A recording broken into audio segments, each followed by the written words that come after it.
bem com você? Eu sou Juliana, sou formada em Pedagogia, especialista em Orientação Educacional. Sou membro do Fórum Estadual de Educação aqui da Bahia. Atualmente, sou servidora pública do Estado, da Secretaria de Educação, como coordenadora pedagógica, mas estou, por enquanto, como vice-gestora de uma escola de tempo integral do Fundamental. Então é muito bacana estar aqui com vocês e compartilhar um pouco desse debate da Base Nacional Comum Curricular, a famosa BNCC. Mas eu também quero trazer algumas impressões dessa vivência do que foi a implementação da base aqui no estado. Quero trazer alguns pontos, mas eu também quero compartilhar algumas impressões desse processo de implementação da base. Pode ser? Vem comigo! Antes de nós darmos a continuidade sobre alguns aspectos da base, eu quero fazer um breve histórico da mesma. Em 2015, começou a grande mobilização nacional, onde secretarias municipais, estaduais e até universidades indicavam pessoas para compor o debate e qual conteúdo deveria ter na base. Então, 2015 e 2016, houve grande debate e mobilização nacional e consultas públicas, coisa que diminuiu a partir que Michel Temer, ele assume a presidência. Então, quando o Michel Temer, dá aquele golpe e assume a presidência, acabam diminuindo as consultas públicas, como também cresce a quantidade de divergência do que deveria ser esse documento, ou melhor, do que deveria compor o documento.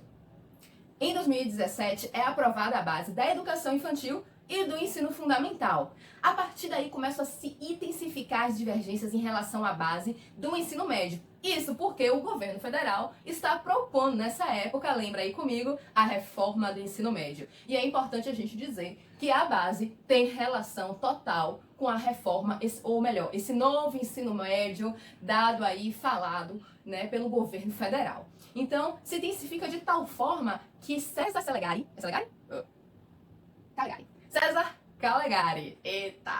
ele sai da comissão, da base a nível nacional. Então ele se retira em 2018 da comissão da base e em dezembro desse mesmo ano é homologado a Base Nacional Comum Curricular do ensino médio. Galera, e tem mais. É muito sintomático a base ser aprovada contra a opinião de associações e entidades científicas do campo da educação, como a ANFOP, ANPED, SEDES e dentre outras que tiveram, e além dos movimentos sociais sinalizarem, dentre pesquisadores da educação, estudiosos, enfim, certo? Mas essa confusão toda, e o que é a base?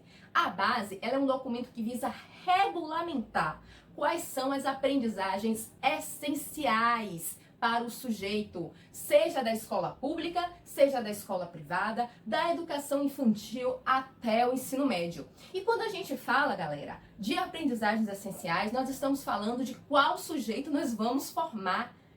Nós queremos formar um sujeito ativo, crítico, que ele vai ser um transformador social, ou nós queremos um sujeito disciplinado, que siga apenas regras e normas, que seja formado apenas para atender as demandas do mercado de trabalho? Qual é o tipo de sujeito, de cidadão que nós queremos formar? É sobre isso que a base tem a ver. A base, ela tem a ver com o tipo de sociedade que nós queremos. E aí, nós vamos falando de aprendizagens essenciais. E perceba-se comigo, se você não concorda, não é estranho nós falarmos dessas aprendizagens essenciais. E no documento, ele fala o tempo todo de direitos humanos. Você vai ver lá, direitos humanos, direitos humanos, direitos humanos. Mas ele não aprofunda nos direitos humanos. Ele não fala de gênero, de inclusão, de identidade, sexualidade, racismo. Ele não toca nesses pontos. E vem cá, esses aspectos não seriam essenciais para a formação do sujeito num mundo que a desigualdade social é escancarada?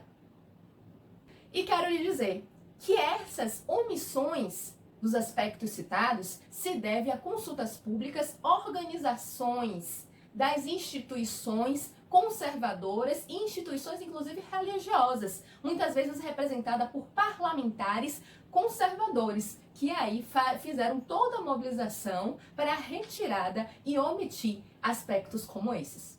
E você acha que acabou por aí? Ah, não!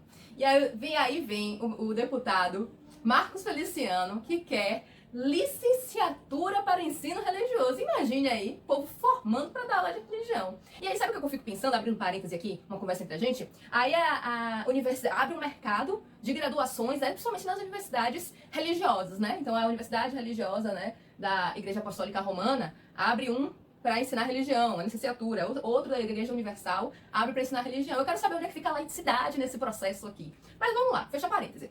E aí você forma esses licenciados em ensino religioso, que abre uma outra via econômica, que é a linha editorial, que tá louco para abocanhar esse pedaço da educação. E é um pedaço da educação, gente, que eu quero falar de forma mais específica, que é de recursos públicos, é de ter um livro de religião. Você já pensou num negócio desse? E é uma forma de massificar o ensino religioso para as populações, inclusive em vulnerabilidade social. Pense que vitória e que problema nós temos com a vitória em relação ao setor conservador. O setor conservador religioso teve. E o problema que nós temos com isso. Então isso é gravíssimo. Inclusive, é importante que a gente alerte que a bancada religiosa no Congresso não é pequena não, né? Então, é algo para a gente refletir. Então vem o segundo ponto. Gênero, sexualidade, identidade. Isso você não vê na base. Esqueça, isso é uma vitória do movimento conservador nacional de vários setores. Não tem. Então, como é que você fala de aprendizagens essenciais do sujeito e você não fala de gênero? Você não fala de violência doméstica, que tá ligado a gênero, né? É claro, um desdobramento. Você não fala de sexualidade, de identidade, porque esses fatores são fatores que constituem a identidade do sujeito. E aí você é um tabu. É um tabu, você não pode tocar, né? Você não pode tocar porque incomoda falar sobre empoderamento feminino, né? A escola, ela é sem partido. Não pode ter ideologia e falar de gênero, falar de sexualidade, além de ser imoral, né? É esquerdismo. É esquerdismo. Então, o conceito científico, o estudo das pesquisas científicas, né?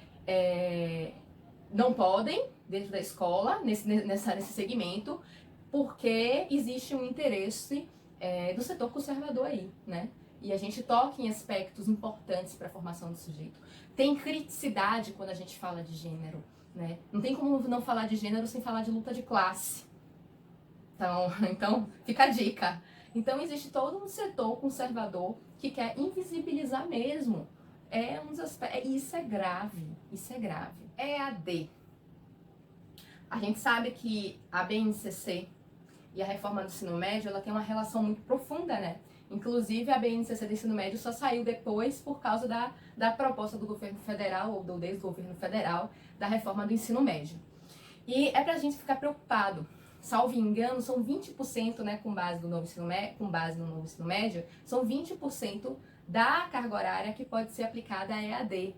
Só que acontece que nós vivemos num país que existem mais smartphones do que gente, mas isso não significa que todo mundo tem smartphone e tem acesso à internet. Segundo o IBGE, um pouco mais de 30% da população não tem acesso à internet. Isso significa milhões de brasileiros e brasileiras. Como é que a gente faz EAD dessa forma? É desafiador. E um outro aspecto para a gente pra gente debater, o modelo que se tem de EAD. Né? Eu, Juliana, sou contra a EAD na educação básica, por N motivos. Um deles é que não atinge questões importantes do processo de ensino-aprendizagem para a formação do sujeito. Você não toca. Se a gente pegar qual é o modelo EAD que nós temos hoje, ela é vertical. Ela vem de cima para baixo. E uma educação focada no professor. Pegue aí, 90% dos modelos de cursos, de aulas EAD, como é que são? Ela é interativa? Ela fornece a criticidade do aluno? Ou é a informação centrada no professor sendo passada para o aluno, que ele vai responder a um processo de avaliação e acabou? Qual é o tipo de educação, qual o conceito de educação, qual o conceito de ensinar que nós temos para que nós possamos inserir a EAD nesse processo? E destaco que ser contra a EAD na educação básica não significa que a gente tem que limar as tecnologias, ou seja, não ter as tecnologias no processo de educação. Mas o que eu defendo é o seguinte, são os recursos tecnológicos dentro da nossa proposta pedagógica. Então, o celular, a internet, os aplicativos, os softwares, todos à disposição os games, né, que estão aí bombando, à disposição da educação. Então, fiquem atentos nesse debate que está aí, ó, pegando fogo na nossa sociedade. Então, gente, para ir finalizando, eu sei que o vídeo deve estar ficando longo. Eu disse no início do vídeo que eu sou coordenadora pedagógica, né, entrei no estado tem pouco tempo. E aqui na Bahia, a coordenação pedagógica que foi responsável pela elaboração do plano escolar para a implementação da base. Então, houveram várias reuniões com os professores na escola para a gente ver qual era o melhor caminho.